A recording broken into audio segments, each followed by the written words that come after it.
The Mortal Kombat franchise is iconic in so many ways, as it became home to so many players' living rooms growing up during the 90s, when it was first established on consoles but earlier in the arcades. And while the arcade versions are the preferred way to play the games, but not everybody had access to an arcade machine, so it was inevitable that consoles would get ports that would see releases of the games in the series on various systems throughout the early to mid 90s, even moving forward to the current day. That started all the way back when Mortal Kombat 1 that saw a release on the Super Nintendo, Sega Mega Drive, and even earlier consoles such as the Sega Master System. But as each version was released, there would be different changes in terms of the visuals, the gameplay aesthetics, new characters, new fatalities, and some background features that just added a whole level of depth to the gameplay. But eventually, somewhere along the line, there would be a combination of all of these elements, and most of that started with the release of Mortal Kombat 3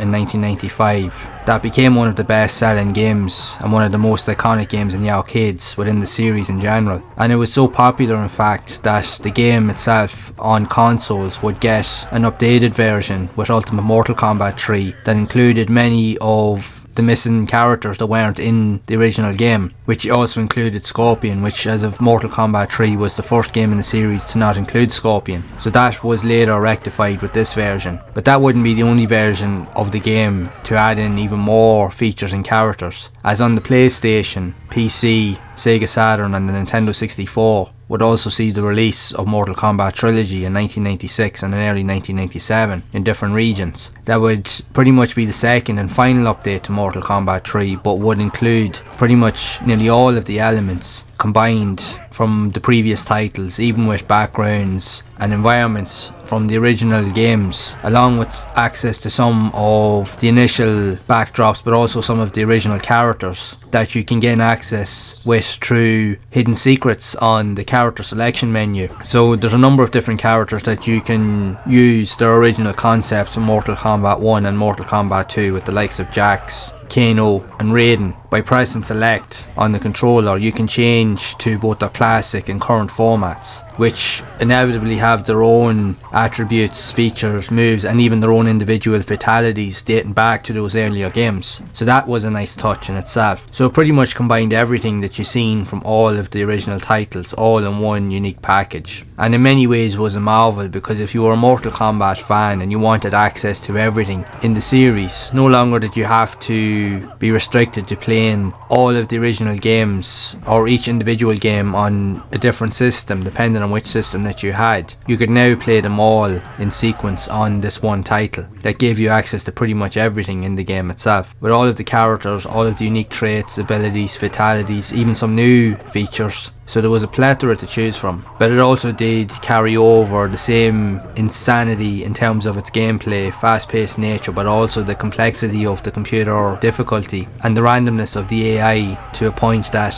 in some cases beginning fights could be simple, but then at other times you play it even on the easiest difficulty could literally destroy you. So it kept that in balance of the difficulty throughout, and it didn't change with this game. That was one of the most frustrating features with earlier games, is the spike in difficulty could make the game almost impossible for the casual player. Even seasoned players that knew what they were doing would still struggle, and it's no different here. But regards to that, you have pretty much the complete Mortal Kombat experience with this package that you can really only get on the PlayStation itself and likes of the current consoles of that generation. So whichever console you were playing the game on, you had access to pretty much every character available, different gameplay modes, and what was cool as well is the fact is that you had access to different various cheat codes and abilities to unlock additional features like one button fatalities, which was definitely a must for most people, because as you already know, pulling off combos and special moves in Mortal Kombat was a feat in itself if you could achieve it, but it was even more satisfying if you could manage to complete the combinations needed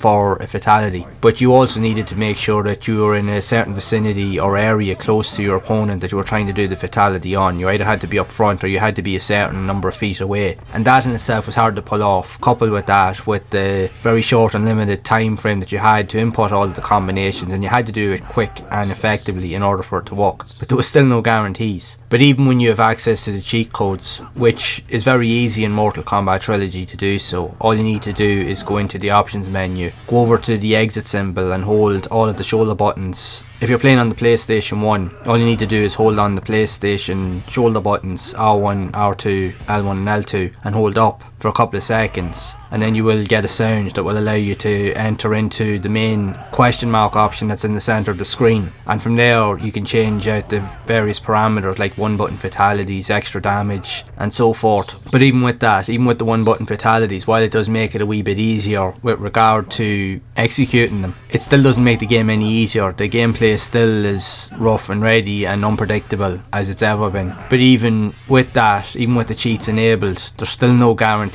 that a lot of the times the one button fatalities will work. Sometimes the game, I don't know whether it was just down to the game itself or whether it felt at times like the game had glitched, but I think in most cases, regardless of whether you were doing a combination for the fatality or whether you were doing a one button press, you still needed to be within that certain space or area in order to perform them correctly, and if you weren't, the game would kind of glitch out and it wouldn't work at all. So you'll find that the match will end but nothing really happens, which in many cases you're left wondering and scratching your head, why didn't it work? And it would lead to some frustration, but I suppose that's just the premise behind it. Sometimes it'll work, sometimes it doesn't. It really just depends on a number of different factors really, and sometimes it's just uncontrollable and yet unexplainable all at the same time. But aside from that, if you want access to the complete package, especially with regards to the older generation of Mortal Kombat games that were in 2D, that used photorealistic graphics, it was one of the best of its kind to do so, and one of the best looking games in its class, and was met with